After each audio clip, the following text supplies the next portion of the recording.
Okay. Alright. Fucking getting this show on the road. Here we are. Okay. Hey. Here's the show. Happy anniversary! That's it, everybody. That's it. It was nice seeing you. Have a nice year. Okay, bye. Yep. See you never. No. Yeah. Here we are. It's episode 16 now. And I have officially done this for over a year. Whack. It is kind of whack. But cool. I never thought I'd be on a podcast. Well, I mean, you could start your own. That's true. At any point in time. And I'm sure it'd be fantastic. It'd probably be better than mine. It'd probably be way better than mine. I doubt that. It would just be the same thing. Maybe. I mean, unless you made it something entirely different. I guess I could. Maybe. I mean, it's not hard to put in more effort than I have. Honestly. Like, I have done only the minimal requirements, necessary to be able to facilitate this project. I got a microphone and a camera and a computer and the internet. Yeah. And, I'm just kind of screaming out into the ether. I don't even tell my friends when I'm, doing an episode. I'm very lackadaisical about it. Well, you should tell people. I could. You should. I like it. I think it's great. Yeah. But I'm a little biased. I won't lie. Well, you're pretty great. Yeah. It's a little weird. I don't know. All the reasons I've mentioned before a million times on the podcast prior to this, just everything's, all the things that you want to talk about are points of contention, and people are either going to, I don't know, it's not even like a black or white kind of situation where they're going to do one thing or another. You're just scared of having any kind of negative outcome or losing friends, because humanity. It's and egos, losing friends sucks. Yeah, well, and people have fragile egos, and they, if you challenge an idea, they think it's a challenge on their character or who they are, and I was just gonna say that. Yeah, it's just like, maybe you should look at this in a different light, and they're like, no, you think I'm terrible now. What really blows me away is not even just the identity politics, where it's where things are tribal and people adhere just to the crazy ideas of the political group that they consider themselves a part of, but because they're a part of that group, they it's they completely sacrifice themselves as an individual, and they're I have to support this. It's they completely lose track of who they are. Yeah, they subscribe to everything that ideology that in whatever is telling them. Whatever the person on the podium is speaking, it's that's what I think now. Yeah. That's what I think now. I didn't even think about that until now, but now that they're talking about that, that's what I think. Yeah. And it's not really any one group that does it. As even not even just politically speaking. Yeah. Churches do it, businesses do it. They just get that fucking cult vibe. Anybody with power, really, who tries to exercise it over people, and who realizes that there are people who will be on board with it. They'll lose some people, but the people who are on board with it, they just they grow, and they'll find more. Because if somebody believed in that fucked up ethic, then chances are there'll be more out there if you just keep persevering. That toxicity grows. Yeah. That... Yeah. You know, I want to have... Well, I say I want to have... I do have faith in people and, like, humanity and society generally as a whole, but I feel like lately, more and more often, I have people who just, like, have wholesale bought into, like, negative perspectives about humanity and their own existence and things like that. Oh, lately. Like the people who are like, humans have destroyed the earth, we should just, like, go extinct and we're destroying everything, like those kinds of people. Yeah, and they're like guilty by association of just being human. Like the fact that you're born makes you terrible. I don't know, they just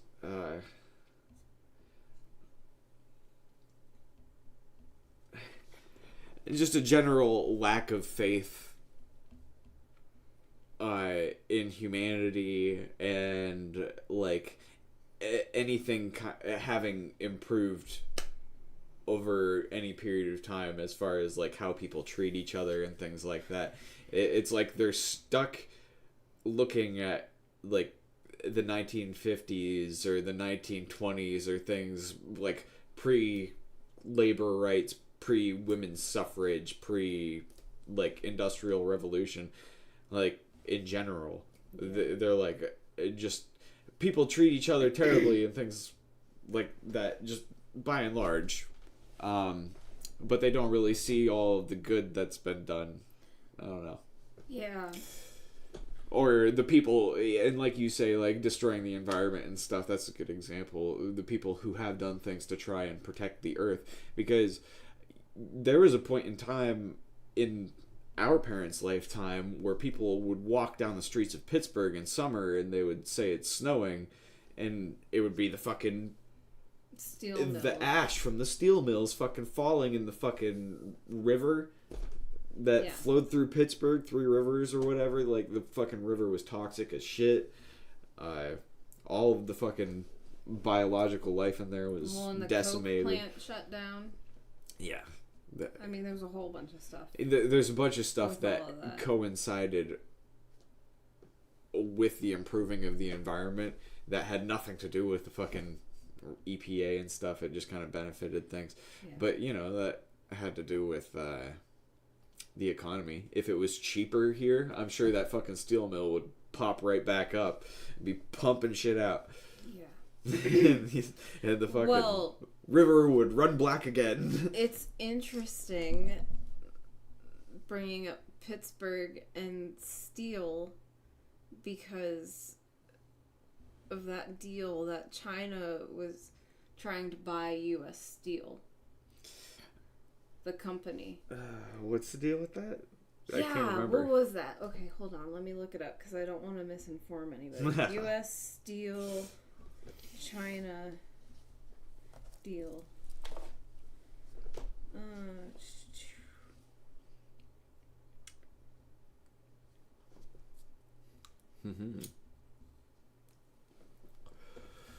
That'd be weird if China or Chinese, like, businesses planned to operate here, right? as opposed to vice versa, because I was pretty sure, like, one of the reasons why a lot of those jobs got outsourced and we buy Chinese steel or have things produced in China a lot of the time is because of how cheap the labor and manufacturing costs are. Yeah.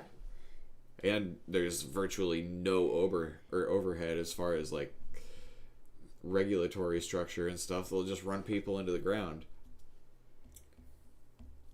People are, like, jumping off buildings. They hang suicide nets around their skyscrapers because people are just jumping off them and killing themselves. Yeah. Nippon Steel proposed $14.9 billion takeover of U.S. Steel it would create national security risks because it could hurt the supply of steel needed for critical transportation, construction, and agriculture products, the United States said in a letter sent to the companies and seen by Reuters. Nippon Steel is trying to buy American steel? It's trying to buy USX. USX? Why is USX up for sale? It's in Pittsburgh. I don't know. The CEOs are trying to do it. Okay, let's see. Oh, so they're trying to sell it. Mm-hmm. And the U.S. government is saying, no, you can't do that. Yes, correct. Yeah, they were trying to do a merger. That's such a joke. It blows my mind that people are willing to even argue the case that TikTok might not be compromised by Chinese government entities. Oh, yeah. TikTok is It's fucking insane. They literally wouldn't... They would not say that they are not using it to spy on people. No, the dude flat out said that, like... He sidestepped every issue. Yeah. He basically refused to give an answer when being interrogated by the Supreme Court.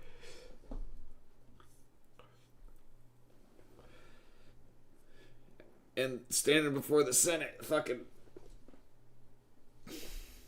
had nothing to say. What was that guy's name? I can't remember the name of the CEO or the executive that was being questioned or whatever, but Jack Kennedy, I think. Maybe it was Josh Hawley or someone. We can find a video of that. It's pretty good. If you haven't watched it, folks, I definitely recommend it. There's a video where U.S. senators are basically interrogating a lead representative of TikTok, asking him about their board from ByteDance, which is the parent company that owns TikTok and is based out of China. They're forced to have a member of the Communist or the Chinese Communist Party on their executive board. They aren't allowed to say no. And I'm pretty sure it's not just one guy, it's like a team, but that one guy is like their representative on their executive board. And and they're forced to comply with everything that guy says, otherwise they aren't allowed to operate. So, yeah. And people are willing to speculate and argue all the time about whether or not Facebook is compromised or X is compromised. They're all fucking compromised. Like, if you think one is, what makes you think any of the rest aren't? Yeah. They're just compromised by different people. And it's interesting that companies can export jobs to foreign countries without the government knowing. Well, no, the government doesn't care to know. There's like no government oversight on that. So these companies don't care as long as the people are paying their taxes, which, like, you know... You could be tax exempt. Yeah, you could be tax exempt if you're an NGO or nonprofit. Yeah, you could be tax exempt and... You know. But what are you tax exempt from? Like, if you're a CEO, you're tax exempt from your income because it's leftovers of a nonprofit. Yeah. Well, and you give yourself a huge fucking raise every year with all the leftover money that you couldn't spend. And the business is tax exempt on its revenue? Or is that how nonprofits work? Yes, and you don't have to pay taxes on all the properties that you own, which some of them own many properties. Wait, nonprofits don't pay taxes on properties? Is that true? Do non-profit organizations I don't know if have to pay tax or property taxes?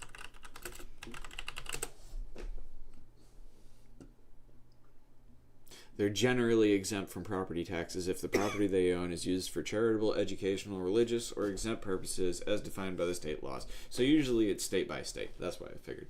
But, where we are. Yeah. They don't pay jack shit. Yeah.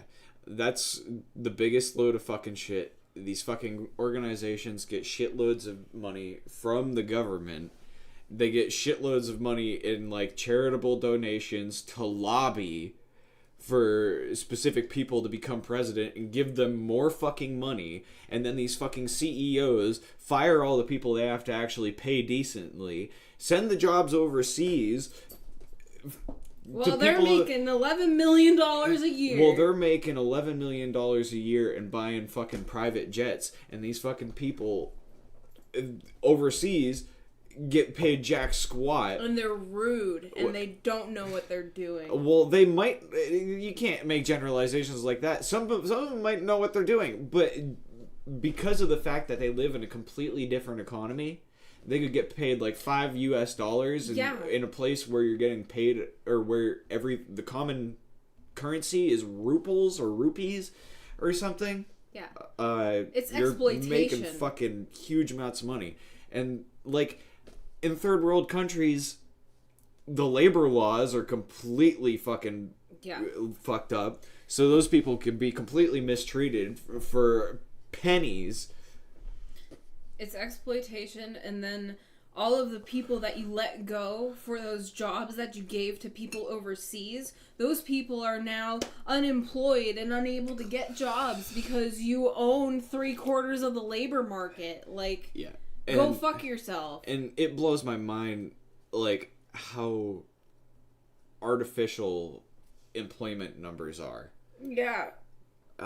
They just make up arbitrary numbers, and they're like, oh, well, we'll give you a severance package so we can evade the WARN Act. Yeah, and you hear arguments all the time about how statistically the percentage of unemployment is misrepresented and not accurate, and it's really just a gamble, or like a fucking, it's a racket, because based on fucking nerdy trading shit. But the Phillips inversion curve is this thing where when inflation goes up, unemployment goes down. Now, jobs numbers are typically good. You'll see I've been seeing more and more about this in the fucking news lately. It's an inverse relationship. It's an inverse relationship. And so because job numbers are good, inflation's going down. But nobody anywhere fucking sees that. I don't... Right. Anybody on a fucking basic or like average person's income level from like middle class down is getting buried.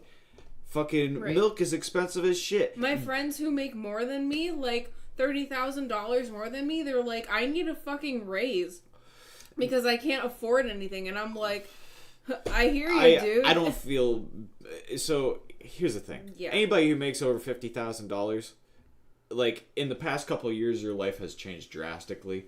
But, like, a couple of years ago, if you made over $50,000, I didn't feel bad for you. If you couldn't afford your life, you were living outside your means, and you needed to save some fucking money. Like, that's not necessarily the case anymore. Yeah.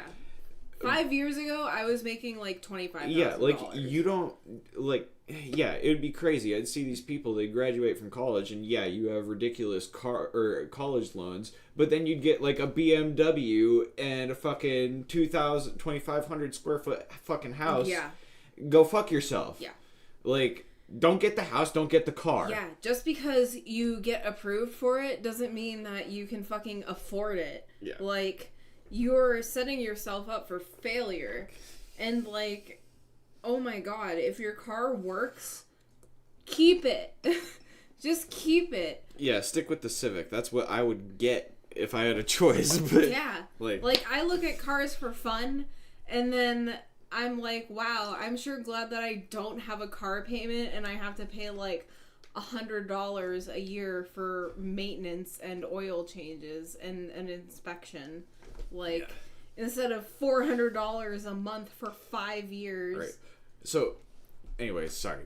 Back to inflation shit. So, like, average people like us, we fucking... Inflation is out of control for us. Yeah. But for some reason, the Fed thinks that inflation's under control. So, you'll hear all this talk about scheduled interest rate decreases for the next, like, 3 FOMC meetings, which is, like, I don't know, a year, maybe half a year. and there's going to be a ton of money poured into the economy from the government. They're just going to have money out of nowhere. Somehow they're just going to have found this shit out of nowhere. This shit going on in North Carolina or whatever from Hurricane Helene or whatever. Well, there's Milton now. Oh, great. There's another one. There's good. Like, we're going into the El Nino or La Nina or whatever season. So there's going to be all sorts of crazy storms this winter. Yeah. The government's going to have to pull money out of nowhere. It's ass. Yeah. Because otherwise... it's just not going to have it. And it's weird how these cycles happen because most nations historically have had some kind of banked fault at some point in time, and their economic system has had to be completely restructured. Like the Mexican peso, the Mexican central bank at some point in time just moved a decimal place, or maybe it was 2 or something like that. Yeah. You ever hear about this? No. Yeah, they just moved a decimal. They're like, we're gonna go bankrupt. Let's just move the decimal on the peso. When did the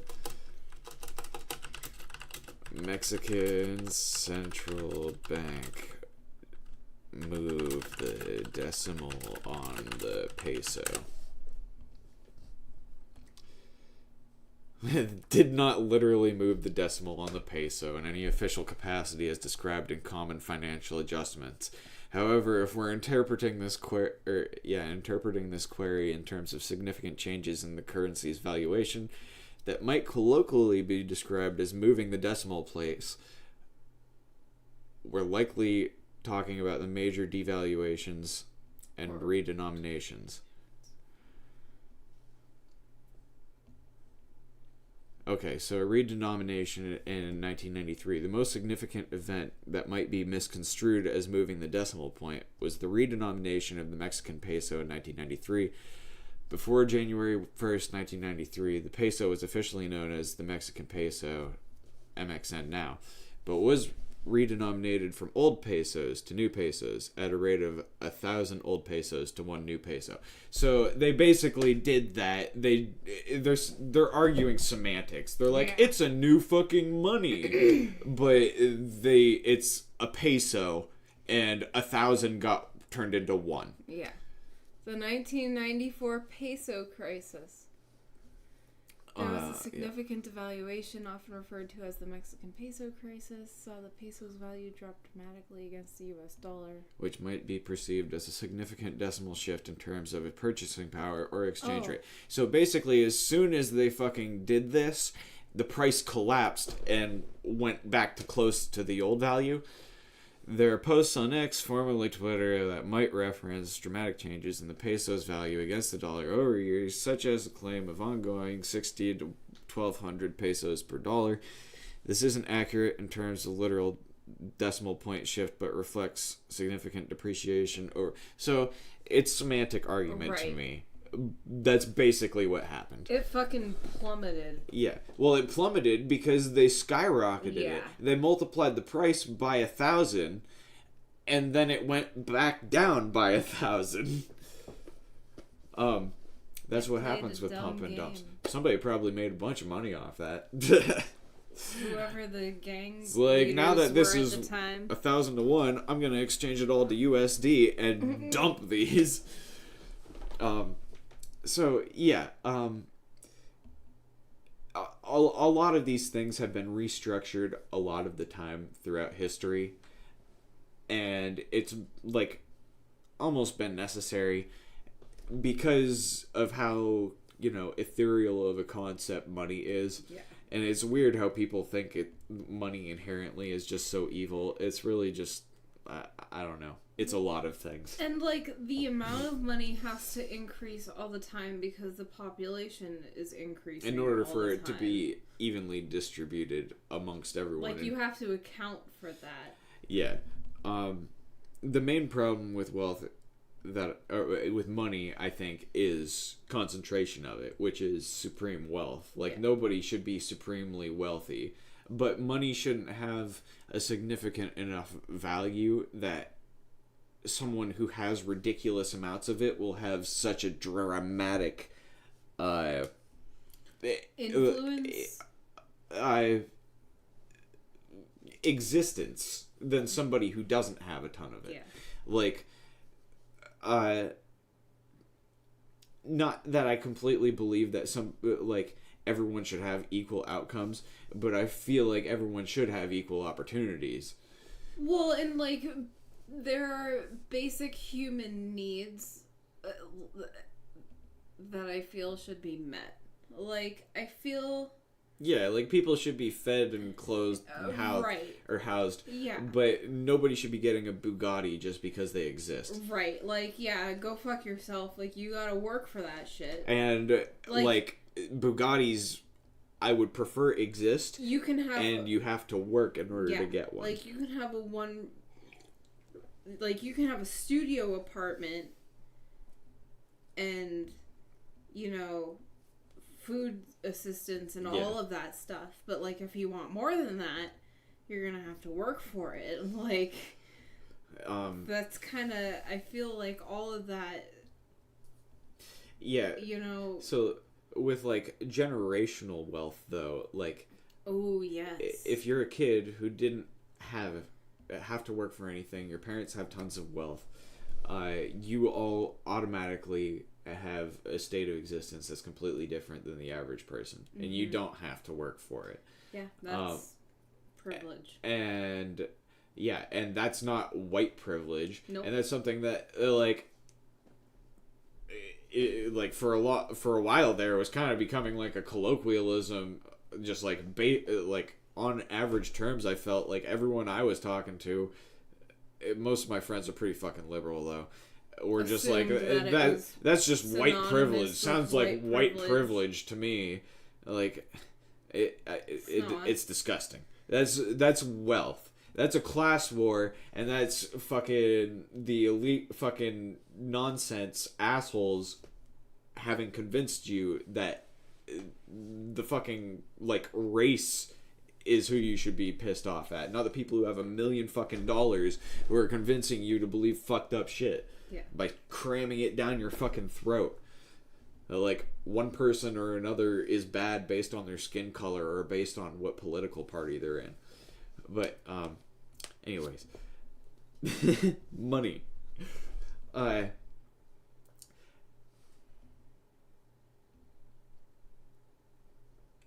Speaking of how these fucking monetary systems kind of structure themselves, like, the US dollar isn't even that old. Like, what, 200 years? No, it's not even that old. People were fucking cutting off bars of silver and gold and shit. There was like silver minted coins out of what the fuck, Valley Forge or whatever, or like US and like Washington DC and shit. Yeah, there's a couple mints. You can even tell where like a bunch of coins were minted based on like the little letter by this. The US dollar was minted in 1792. Really? Really, really. Damn. I guess it has been around for a while. Indeed. Was it always paper? Let's see. Because I'm pretty sure it was a coin at some point, or for a while. In February 3rd, 1690, the Massachusetts Bay Colony was said to have issued the first paper money in the United States. Oh, damn. The purpose was to help fund military action against Canada during King William's War. What the fuck? Massachusetts was indeed a truly pioneering colony when it came to money, as they were also the first to mint their own silver coins in 1652. Yeah. Bing, bing, yeah. bing. I knew they used silver coins. I thought that was like the common denomination of currency or whatever. Yeah. But anyways, okay, that's interesting. So it has been around for a long time. Yeah. 1792. Before money was invented, goods and services were exchanged through bartering or commodities like salt, cattle, or grains. But how do you sell 2.5 goats for a cow? Or for whatever, like people? Yeah, like the trades end up lopsided. Yeah, like a woman was worth 20 cattle, like selling. Yeah, that shit happened all the time. People were like, "You can marry my first daughter." Yep. Yeah. Paper money in the United States dates back to 1690 and represented bills of credit or IOUs. New currencies were introduced in the U.S. in 1861 to help finance the Civil War. In 1996, a series of bills were introduced that used new methods to prevent counterfeiting. That's interesting. I feel like that's where they made it like fabric-y and like the little strips and the colored fabrics. And how they had like the 20 like the years printed in it and that's tininess. Weird. I remember reading. God, it must have been like 5th grade or 6th grade or something about when they first started using greenbacks, and oh man, and like and there was and they still have this. I want to say there was like a Supreme Court case recently where there's like a town in Tennessee or something that has their own currency, and the Supreme Court tried to say like you can't do that, that's against the law and shit. And a bunch of people have like their own currencies that they use in the US right now. Worth checking out. But anyways, there were towns that would do that, and they would exchange like banknotes that were basically IOUs for Riverbend tokens. Yeah, particular amounts of gold. Chattanooga, Tennessee. Right on. That's where it was. That Riverbend?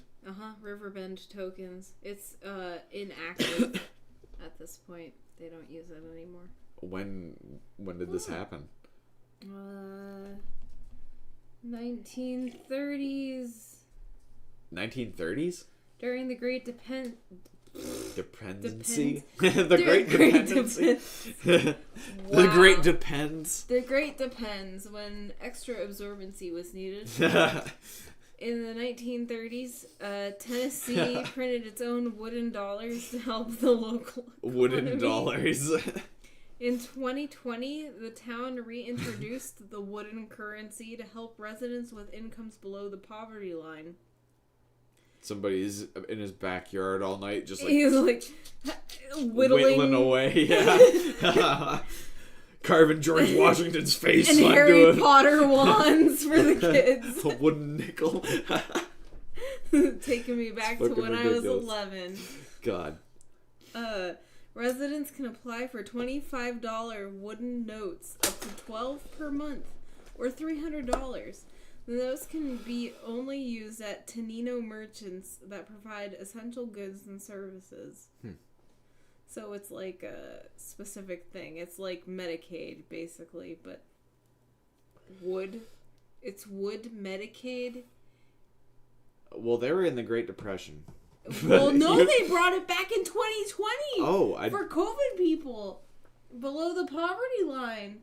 $25 a month, eligible for $300. Oh my! A year, yeah.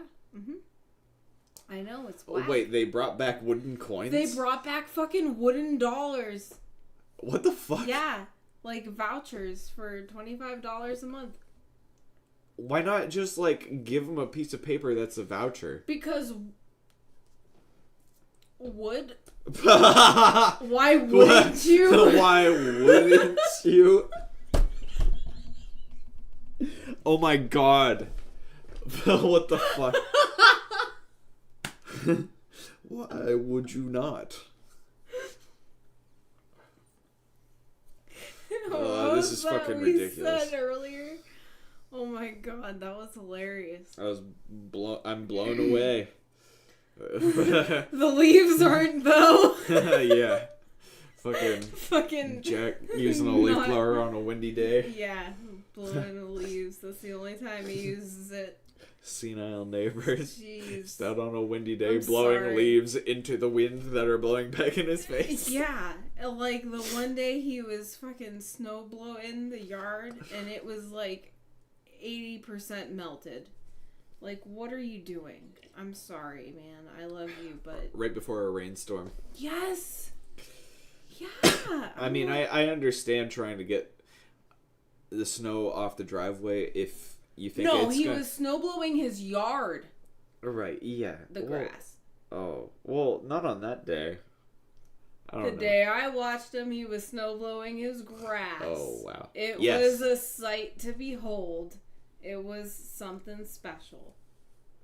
I'm concerned. I just sucked up something. I'm just glad our other neighbor basically lives with them.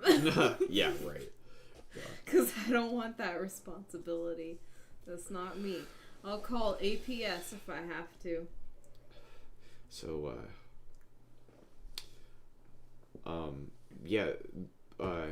speaking of the Great Depression, that was a period of time where the U.S. had to restructure their economic system. And that, I'm pretty sure, was the point when the Fed was created. And if I'm not mistaken, it was created in secret at night on an island by a bunch of the fucking owners of a bunch of the fucking U.S. banks, like lead U.S. banks. Or like, I think like banks that exist today, like the people that were either sons of the people who created those banks or the people who owned those banks back in that time period.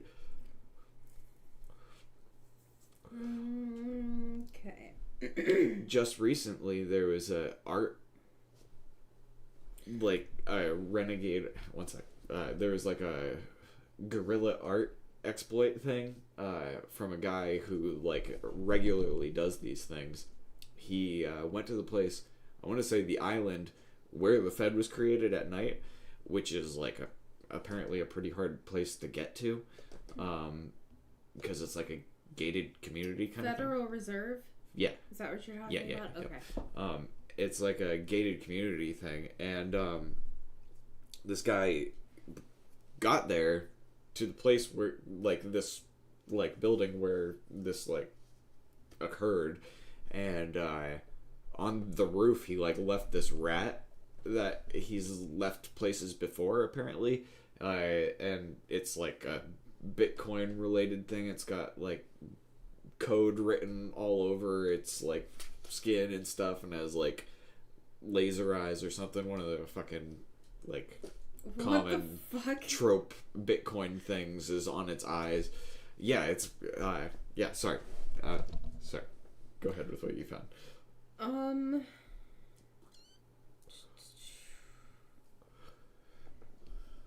The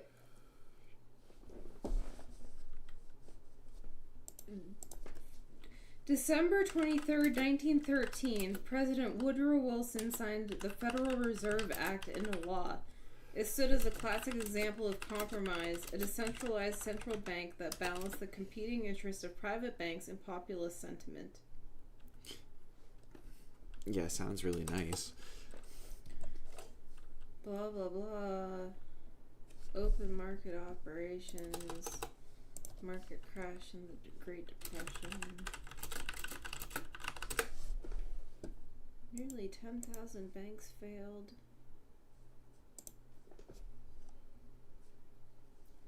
Many people blame the Fed for failing to stem speculative lending that led to the crash, and some also argued that inadequate understanding of monetary economics kept the Fed from pursuing policies that could have lessened the depth of depression.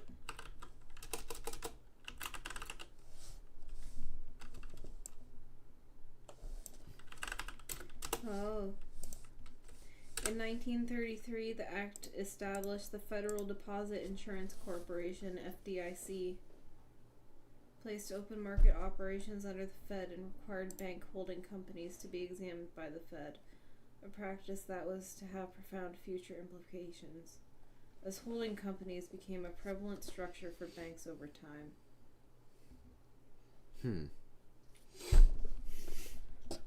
Also, as part of massive reforms taking place, Roosevelt recalled all gold and silver certificates, effectively ending gold and any other metallic standard. Yeah, the Reagan fucking ending the gold standard was kind of a joke, but it doesn't matter because gold is so heavily manipulated, as well as diamonds and everything else. It's such an arbitrary thing. Like, there's no reason to have it pegged to a standard.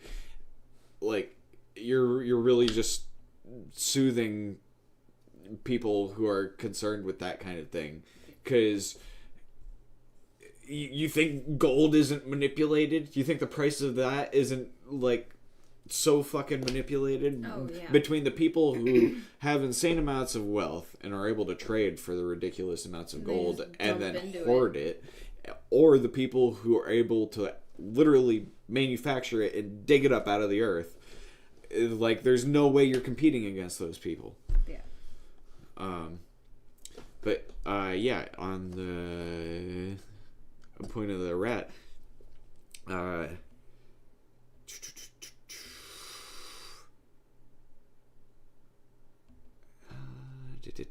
sorry, what's this? Oh, come on, this isn't even it. They're rats.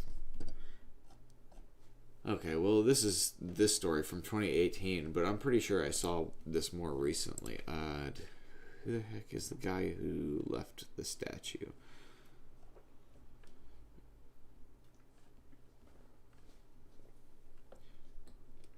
Nelson Sayers.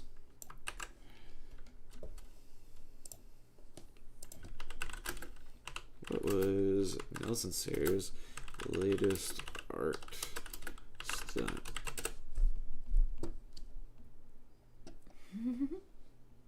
October 5th, 2024.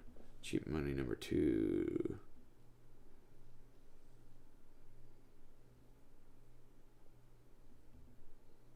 Oh, come on.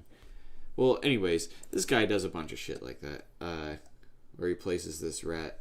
But I could have sworn... Whatever. I'm just kind of rambling here right now. Sorry, everybody.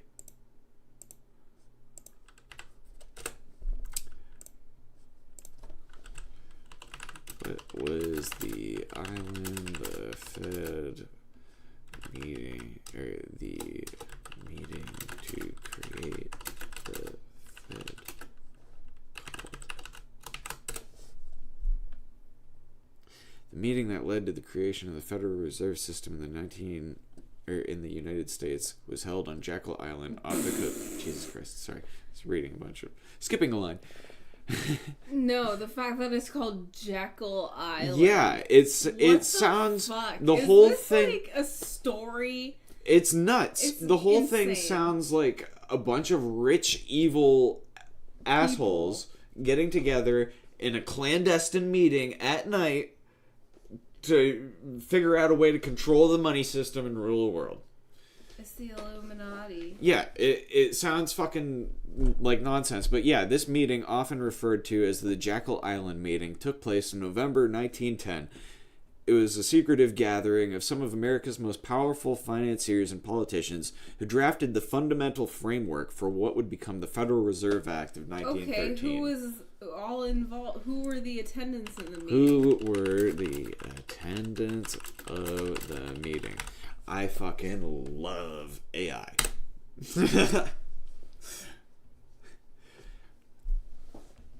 Okay, Nelson W. Outrage, a powerful Republican senator from Rhode Island who was also the chairman of the National Monetary Commission.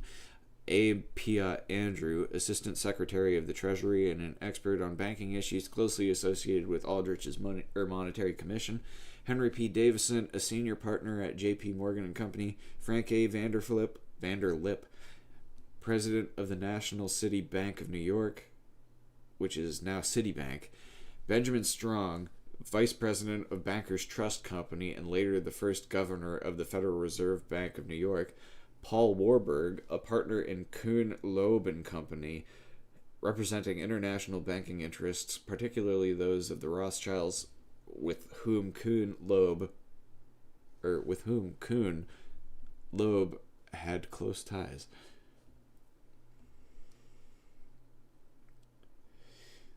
The attendees were chosen not only for their expertise in banking, but also for their connections to some of the most influential financial institutions of the time, which underscores the secretive and elite nature of the meeting. Their objective was to draft a plan for a central banking system that could stabilize the economy and prevent financial panic similar to the panic of 1907, without creating an institution that would be seen as controlled by Wall Street or foreign interests. This plan would later influence the legislation that created the Federal Reserve System in 1913. So this is a little bit like the CDC and Anthony Fauci, where people have put someone who's an expert in the industry at the head of the regulatory structure. And so it's funny because you hear people argue all the time the case like, oh, they're an expert in their field. They have tons of experience in this field. It's great. Why wouldn't you want someone who's supremely experienced and exposed to this information all the time, who knows the right answer at the top? That makes perfect sense to me. 100%. But when the person runs a whole shitloads of businesses that stand to profit and do off of the laws that you pass, then I start to question your fucking ethics and whether or not you've been fucking compromised. Yeah, that's a conflict of interest. That's a direct conflict of interest. And it's a lot easier to see when someone's not like a politician or something like that. I feel like when people are like or these like regulatory structures or whatever, you don't really see them as like partisan or compromised by like one side of the political spectrum or another, but they really aren't.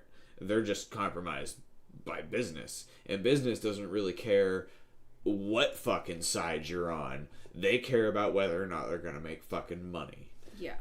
And like the regulatory structure and the governing, the legislative, executive, judicial branch, all of it totally compromised by the private sector completely at this point, in my opinion. Yeah.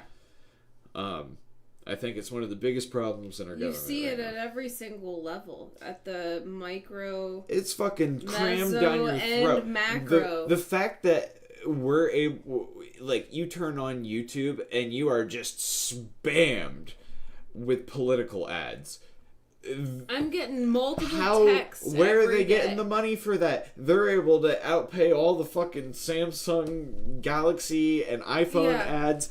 It's like the only ads I get right now. But why aren't you helping the homeless? Why aren't you helping people who need, like, like, what? Yeah, pay less on your political ads and put some of those homeless people your marketing and put your money where your mouth is and actually do good for people that you claim you represent. Like, do that and then I'll vote for you, you fucking motherfuckers.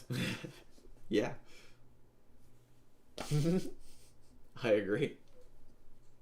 It's a terrible situation. It's annoying. It's so frustrating as a social worker to watch all this shit. Like, to see ads where, like, you want me to pay you $10 so I'll buy...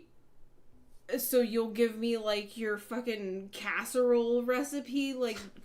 Go fuck yourself. Something you can Google for free. I'm gonna go with my gym and hand out lunches to homeless people. And that's how you change society. Instead of donating my money to a guy who doesn't fucking need it. It's a better way to get people to spread that you're a credible individual by word of mouth as well, rather than just like maybe stopping and doing it every once in a while for a photo op. But anymore, as a politician, I don't even think that you can do that because not everyone is radicalized. I don't believe that. I don't think that every Democrat is a fucking communist psycho. I don't believe that every fucking Republican is a fucking Nazi Ku Klux Klan psycho. Yeah. But they do exist. Right. There's extremes on both sides. And there's so many people now. And there's so many fucked up assholes that are allowed to be platformed. Like, they don't platform moderate people. They don't platform rational people. They platform the screaming fucking lunatics who sensationalize everything and get people, like, because all up in arms and ready to freak the fuck out. They profit off of polarization. And fear. Mostly fear. And when people are scared and those lunatics get terrified, you end up with some fucking punk kid who's convinced that if he doesn't kill Trump on a roof in Bradford, the was that Butler? It was in Butler, yeah. They were both in Butler? His Trump's rally, like, just recently, he just had another rally recently. It was in Butler, yeah. I thought it was both in Butler. Oh, I thought the first one was in Bradford. But anyways, yeah. So, yeah, crazy kid, wherever, Pennsylvania, Kentucky, whatever, thinks that he has to kill whatever politician it is, or else the world's gonna end. Yeah. And then everyone on the other side is like, look, we have to fucking get up in arms and do crazy shit, because otherwise this fucking... the other side is going to... commit crazy atrocities. It's they, them. It's just... It's just tribal, feudal nonsense and stuff I've been saying forever, but I've never really tried to say it on a podcast. It's not the answer to anything. But you can just say it's not the answer. Yes, I agree that it's not the answer, but you can't just... like, what is the problem? The problem Have is... you, like, I put a lot of thought into it, and I think that, like, you can't just say it's not the answer and then be like what even is the thing that is going on? What is the problem? And because you can't solve anything until you diagnose that. And the biggest issue, I think, is that, like we were just saying, politicians, or especially the news, profit off of fear. And fucking politicians are completely compromised right now, I think, by, like, the news networks. Yeah. I think they get shitloads of money from CNN and Fox or whatever the fuck, and Disney owns both of them. Like, or ABC and Fox, not CNN and Fox. But that's what I was gonna say. The problem is that people are afraid of... And nobody wants to try and make people not be scared. Right. They just want to make money. They're afraid of what's different. They're afraid of what they're told to be afraid of. And they're afraid of change. The media is so dividing. Everything is so dividing. They don't care about unity. They might preach it. Like, fucking nothing on any of those fucking unity campaigns that go on like, Good Morning America. Those fucking stupid, smiling, vapid faces. Their brains are fucking empty. Oh my god. So, not all of them. There's a couple of people on Good Morning America that I like when they go and explore, like, the different things and they got the arts and stuff. I like Good Morning America. I don't like the fluff. Or, wait a minute. It's... Robin Roberts and Michael Strahan. I like Michael Strahan, and I like George Stephanopoulos, to be fair. He's kind of, he's kind of biased a little bit, but everybody is. He's a good reporter, though. I feel like I could sit down and have a conversation with him, and he would be open-minded to my perspectives. But, I don't know any of them from Adam either. I like their Sunday show. Oh. I know what you're talking about. they do like a whole thing. There's like, here's some animals, here's some art, here's what's happening on this other side of the planet. It's pretty cool. Yeah. It's nice and like wholesome and worldly. I like worldly things. Yeah, but it's not the news. No. I could go watch like a documentary or a fluff show if I wanted that. I want to hear like. Well, they do cover war and stuff too. Not really. I have seen. Episodes. Yeah. I wouldn't go to. I wouldn't go to them for a glass of water if I was on fire. Yeah. Alright, yeah, that's fair. I wouldn't do it. I wouldn't rely on them for, like, what's happening today. That's not great. But I would go there for what's up with all the lantern art in the streets lately. I'd go there for that.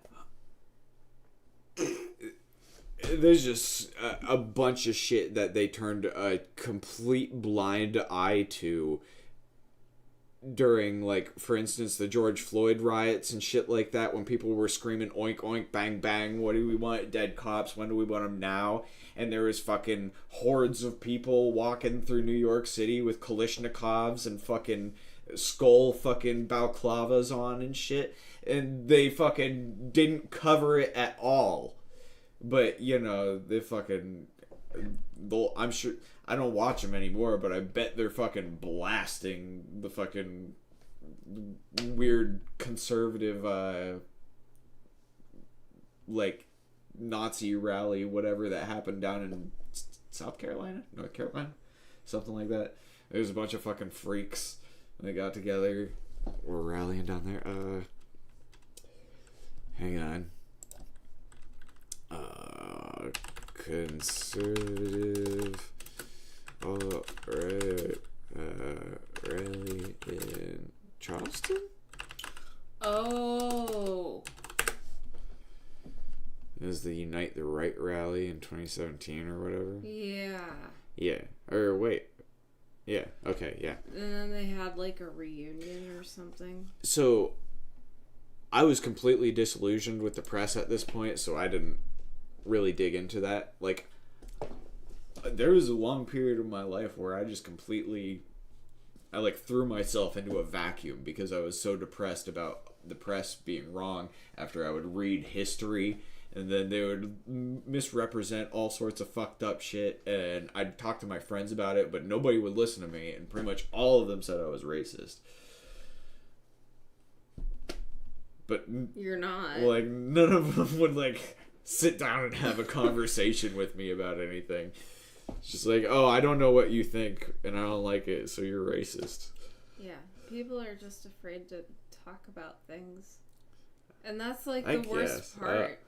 That's really what it is. They're afraid, they're like, oh, God. Conversations and, like, exposing myself and being vulnerable for 5 seconds and, like, being human. I can't do that. I think have you're completely to be biased. Right about that. I think people are scared of losing credibility, so they just try and like label you as something bad to shut you down and not be able to have the conversation with them. They're just like, this guy's wrong, and he's wrong because he's evil. Yeah. Because nobody wants to be called a racist. That's why. Except for the people who are fucking psycho assholes who take pride in that kind of fucking shit. Being a social worker is a really unique place to be because I transcend everything and I interact and commingle with all sorts of people. Right. Every day. Can you hold that thought? Yeah. Can we take an intermission? We've been talking for a while. Intermission. We're doing great with our anniversary. Yeah, this is great. This is a great podcast-iversary. Podcast-iversary. All right. Okay, intermission time. Let's fucking do this. Here we go. All right. Be right back, you motherfuckers.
biggest things that I cannot remember. The little things that I cannot forget about when I'm alone in bed. A picture might make my memory better. No matter how much I might regret the fact it gets into my head. So take my picture, I'm decomposing, make it a solemn silhouette.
tracks, and those who pass me by cannot decide whether I'm animal or human, animal or human under the black mass.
this jungle's country, no sign of the sleeping, and all we needed was a reason.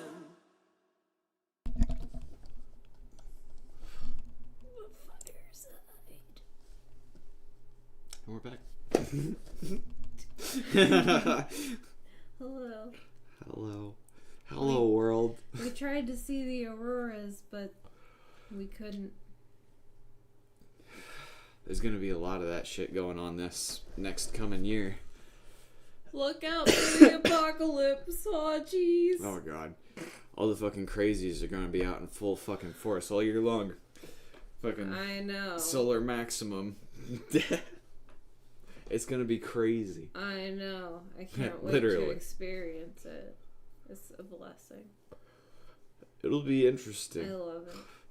I wonder, like, you know, I think astrology and stuff like that is generally hokum.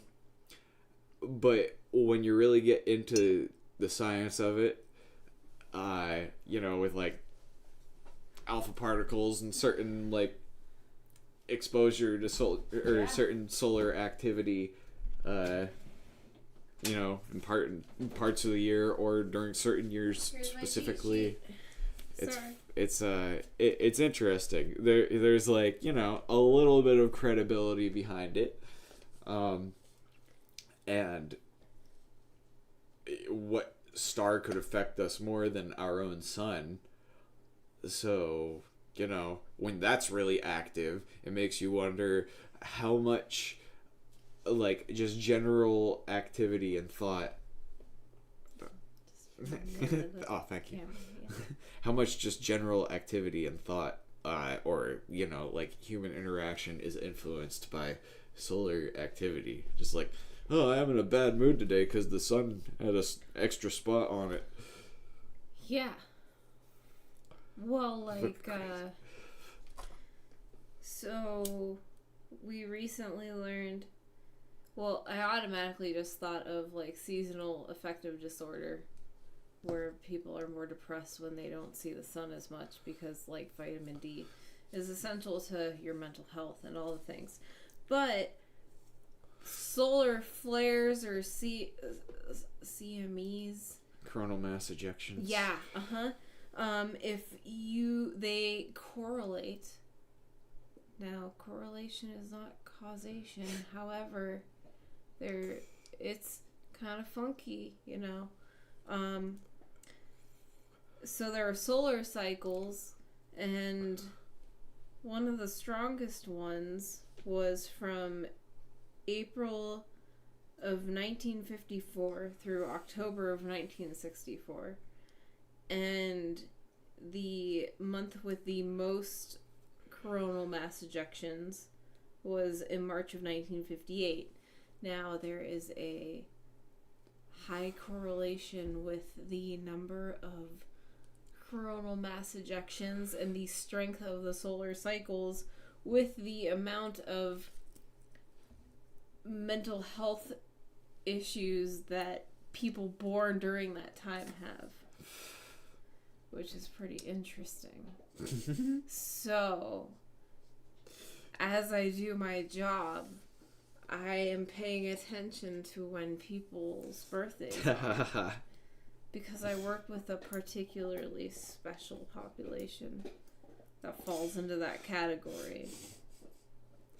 What, like, I don't know, what, just, like, I guess what demographic would you say that you work with? The people I work with are generally low income, like, and to qualify they have to be, like, below the poverty level. You have to have Medicaid, you have to have Medicare, you have to have some kind of physical disability. Like, you basically have to have multiple comorbidities and mental health diagnosis. Generally, you have to have some sort of disability. Right on. So, low income, so these disabled individuals. Basically. These are vulnerable populations. I get you. Yeah, low income, like, you know, they call and they're like. So you see the shit. Yes, I see and I hear and I try to help people through their shit. I see. Lots of substance abuse, lots of homelessness. I'm going to ask you a bunch of questions that I've already asked you, just so you know. That's okay. At some point in time, I'm sure. That's fine. I hope you're ready to just, like, explain it all over again, like you never have before. Yeah, that's fine. But, yeah, what's it? You know, I don't want to get you to say anything incriminating. But what's it like working for a nonprofit?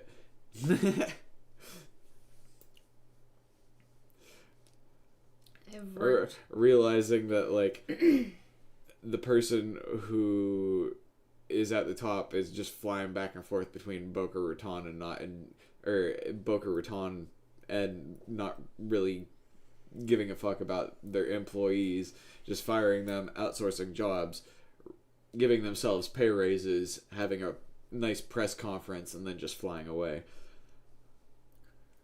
Yeah. I've worked for many nonprofits during my career. When I was in school, I worked for a drug and alcohol nonprofit, and I worked for a medical nonprofit, and then I worked for a children and youth services nonprofit.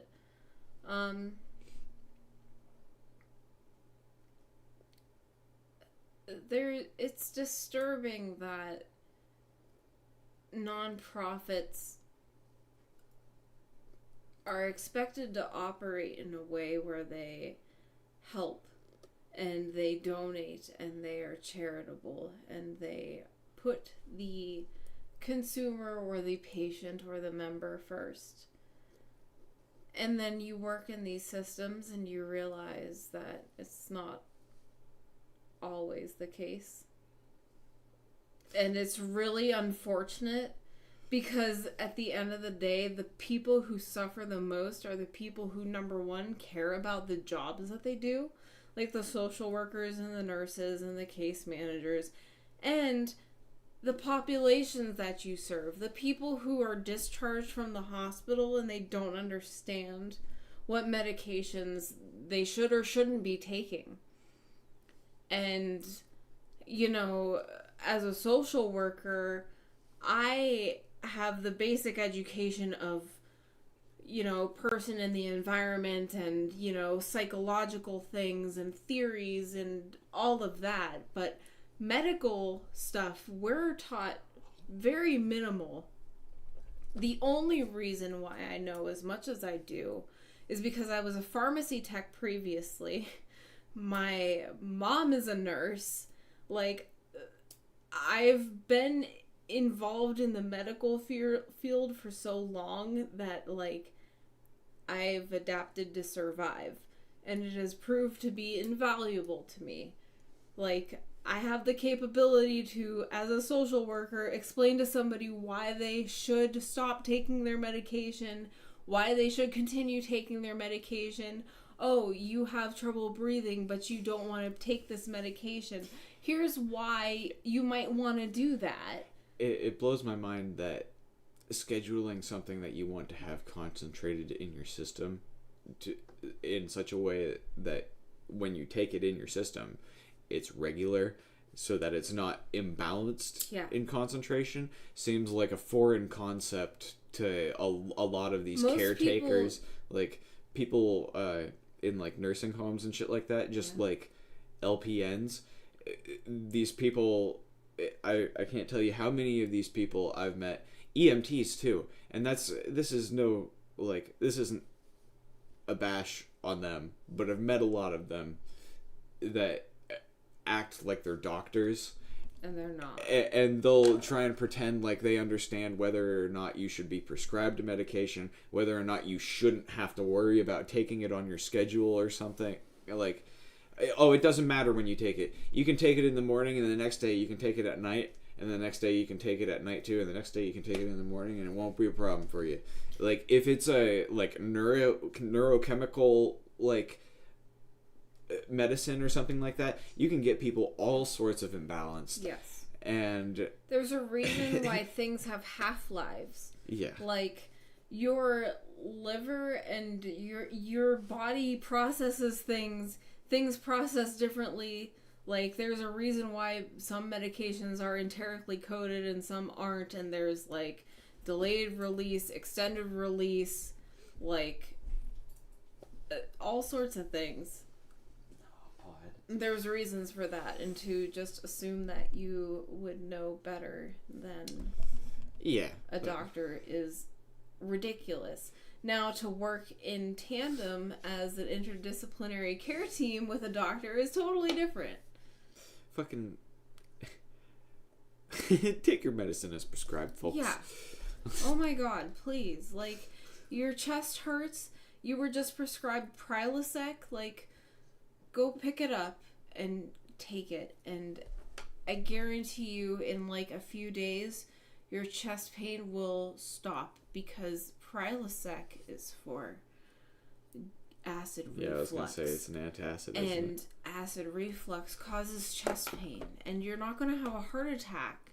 So stop going to the emergency room, take your pantoprazole, and go on with your day, and you're gonna be fine. Just make your doctor's appointments. Sorry, I didn't mean to interrupt. You know? Yeah, yes. It's really just... But it's sad because a lot of people that I talk to don't understand that. And that's why my job is so important, is to, like, bridge the gap between doctors who are up here and they're like, you have a stage 4 atherosclerosis, like, we need to do a TAVR and an ablation and all this other bullshit, and the patient's just like, okay. They have no idea what that means. Getting hit by a train with a bunch of words. Like, okay, your heart is supposed to pump your blood. Good. Yeah. But your blood is like pudding terms right now, and it should be the consistency of water. So we gotta do something to help unclog that. We gotta put some Drano in your heart, and you're gonna have to take these pills that do that for you. Careful. And make sure you don't fall. Give people the wrong idea. They hear that shit. You like talk about fucking fish tank medicine, and suddenly everyone's taking fish medicine. Oh my god, Jesus! Don't ever consume Drano. Okay, like no, I'm kidding. Yeah. No, you don't have to worry about a disclaimer like that. I would hope not.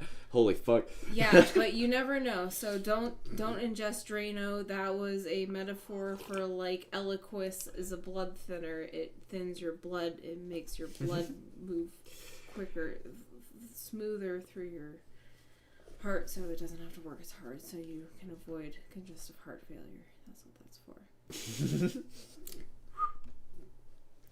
for. Warning, may cause tongue sores.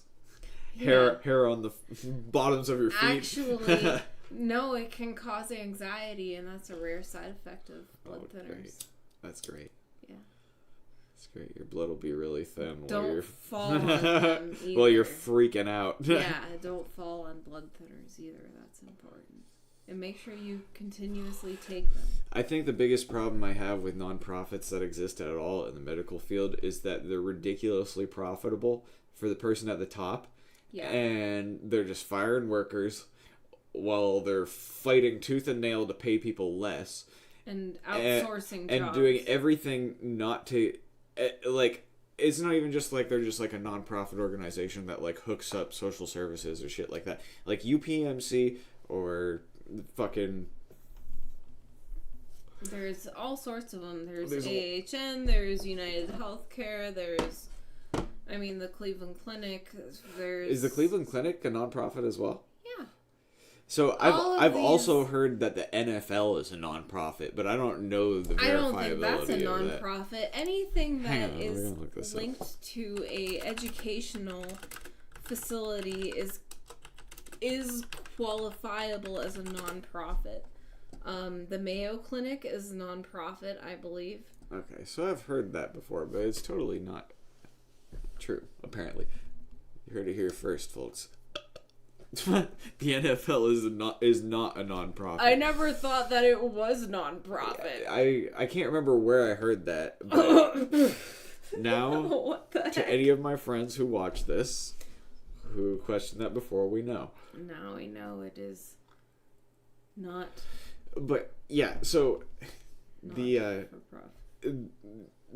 healthcare organizations have CEOs that rake in insane amounts of cash. They fight tooth and nail to not provide health care that the CEO could single-handedly probably pay for everyone that they refused health care to for the year.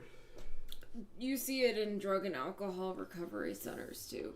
A lot. Those the fancy ones that are on television, the Florida, they have horse recovery and what? Yeah, They have therapeutic equestrian therapy and all that stuff. It's like a fucking resort these people like go every to. politician nowadays that's mainstream has. None of it is evidence-based practice. None of it is rooted in any sort of actual evidence-based practice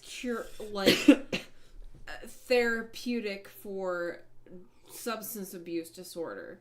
Like, they're just like, oh, come and live in our village. They're like, none of them are like licensed therapists for they just get these like LLCs and they're like, come ride horses and participate in yoga and holistic medicine and you'll be free of alcohol and drugs.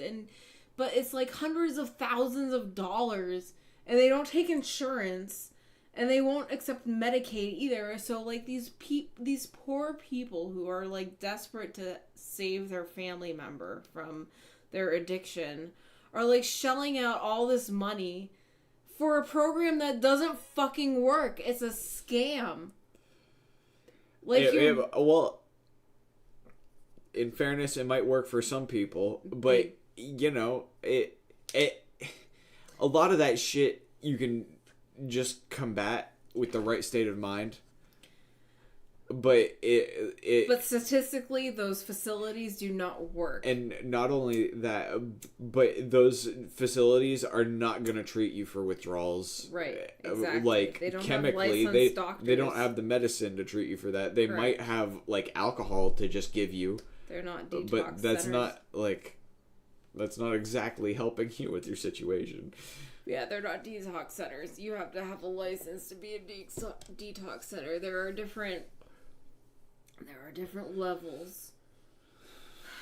There's like 4.5, 4, 3.75, 3.5. It's like the level of like medical, like detox, like you're hospitalized, you're like in the ICU, and then step down, and then like detox level regular at the hospital, and then you step down from that and you're like inpatient rehab, and then you step down from that, you're like rehabilitation housing, you're like halfway housing where you're learning to live again and life skills and things like that. Like, you're actually in recovery, you're participating in AA meetings and all of that. And then there's like level 2.0, which is halfway house, where you actually have the ability to have a job and come and go as you please, but you have a curfew, and right on. It's kind of like the stepping stone to independence at that point, and a lot of that is court mandated. Met a lot of people from there.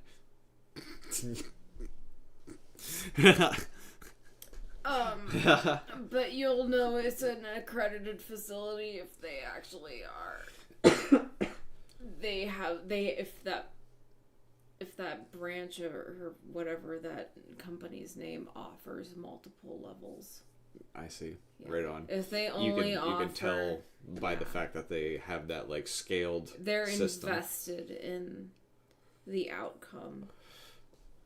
That's cool. That's and retention. Interesting. Yeah. like Adenzia is one, where they have all of the levels. They have detox, they have inpatient, they have the halfway, they have like residential, then they have the halfway housing, and then they have intensive outpatient, and they have regular outpatient. So they have every single level.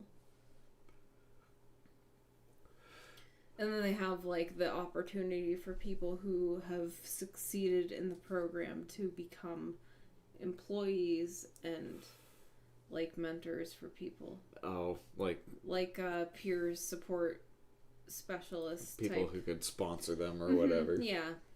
I get you. Which is cool, because a lot of times it's hard for people to find jobs if they've had a criminal record. Well, man, we should just start a nonprofit. It's something I've thought about. It wouldn't be I just hard. Need to get my clinical license, and then I'll have all of the mainstream politicians have them. Like, every single one. AOC, the Clinton Foundation is a huge one. Fucking Bill and Melinda Gates Foundation is fucking insanely profitable for them. Yeah.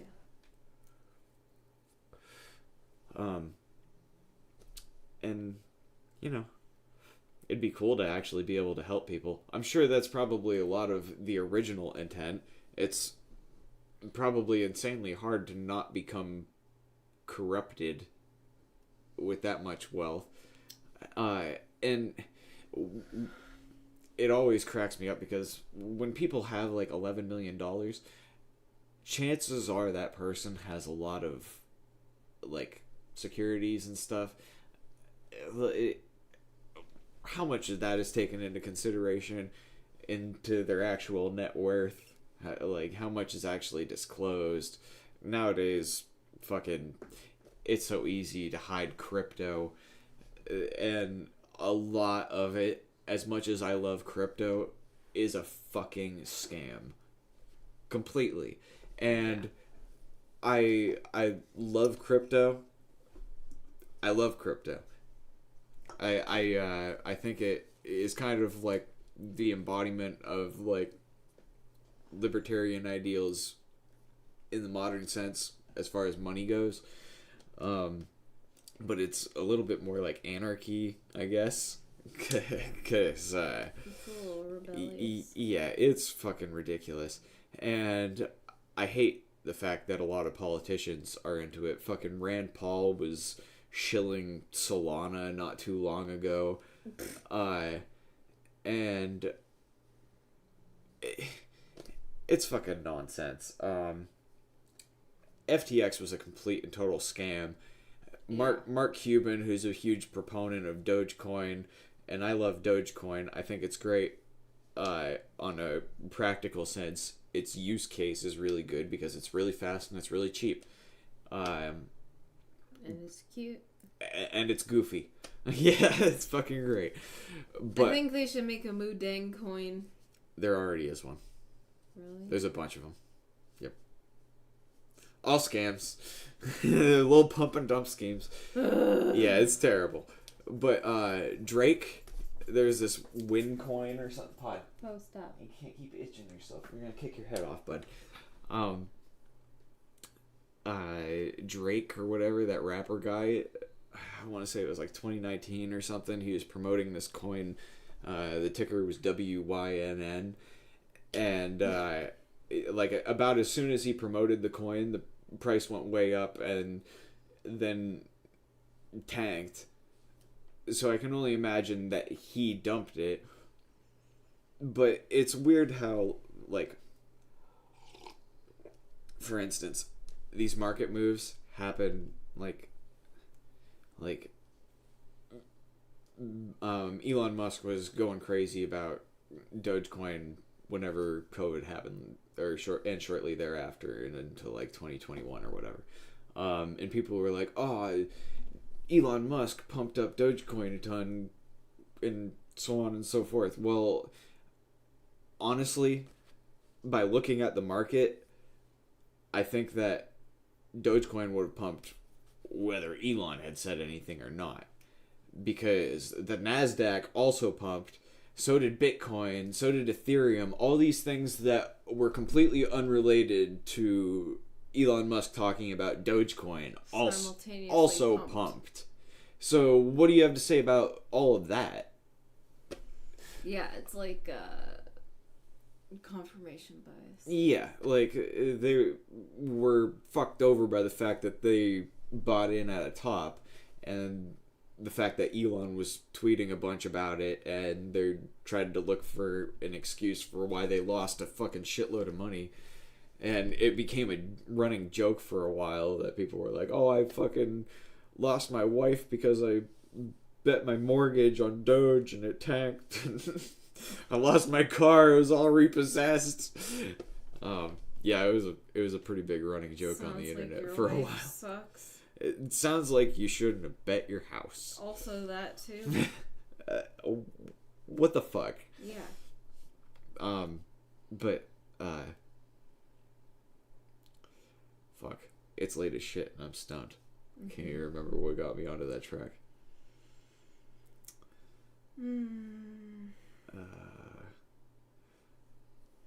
We're gonna watch this tomorrow and be like, "Wow."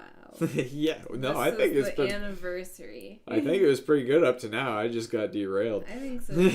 We're doing really great. Yeah, we're doing really great things.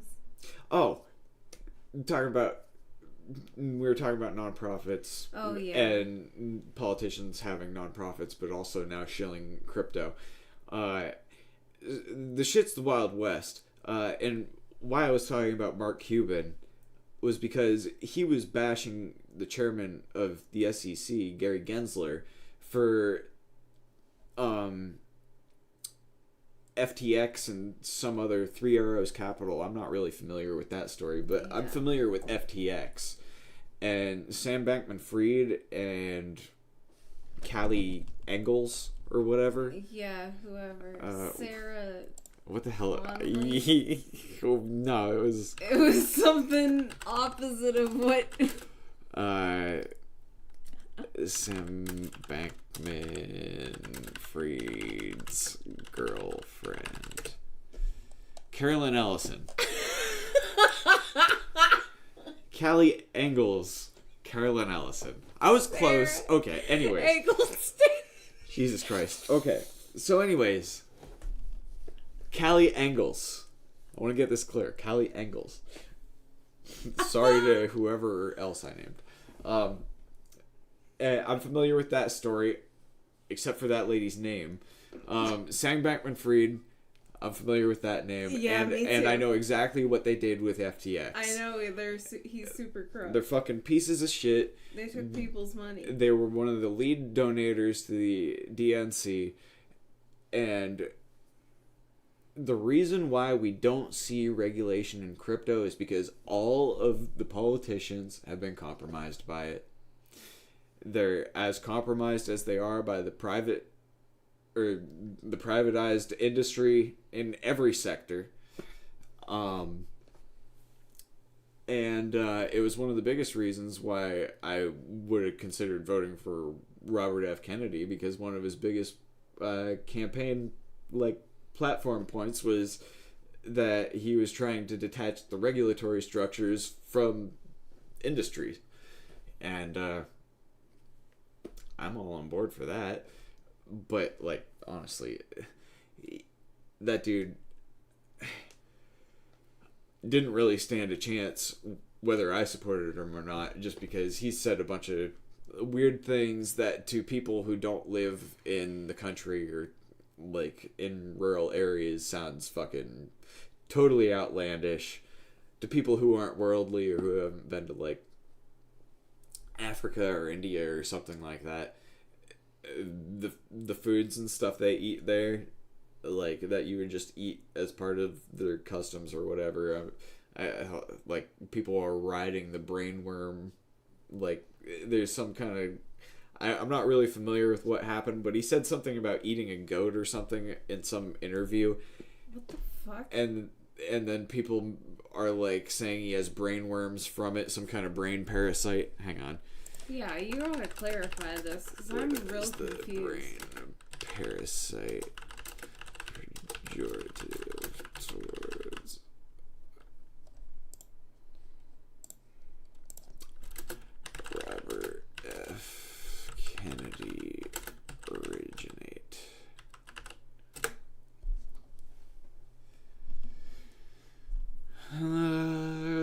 likely, according to Grok, it likely originates from his own admission during a 2012 deposition and subsequent public statements where he discussed having a parasitic infection in his brain. Oh, God. Here's a brief overview. Robert F. Kennedy revealed in a deposition that he had experienced memory loss and mental fogginess, which later was attributed to a brain parasite.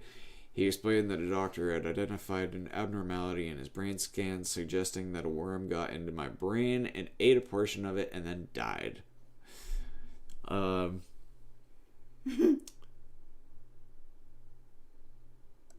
Yeah. Anyways, can't remember what he said the origin of the parasite was, but yeah, people have definitely rode this into the ground. I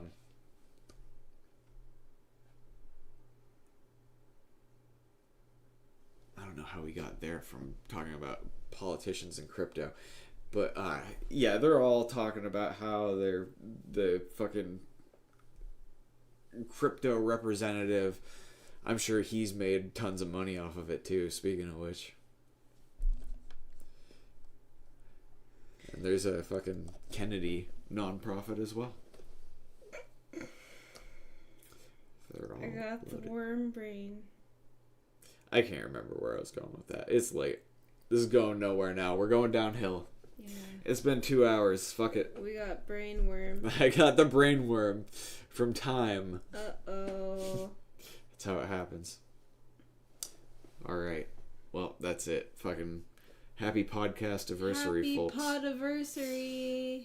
To any of you who tune in and watch this shit, I love you. Thank you for watching it. You're all fantastic people. I know some people do watch this shit. And I say crazy fucking shit like fuck you and die and burn in hell, but I love you. I don't really mean it. I'm just fucking crazy. Yeah. Alright. I'm gonna leave you guys with some great fucking shit. And get the fuck out of here. And as always, if you don't have anyone to fuck, you can go fuck yourself. And that's how that goes. Alrighty. Well, see you later, motherfuckers. Peace the fuck out. Bye.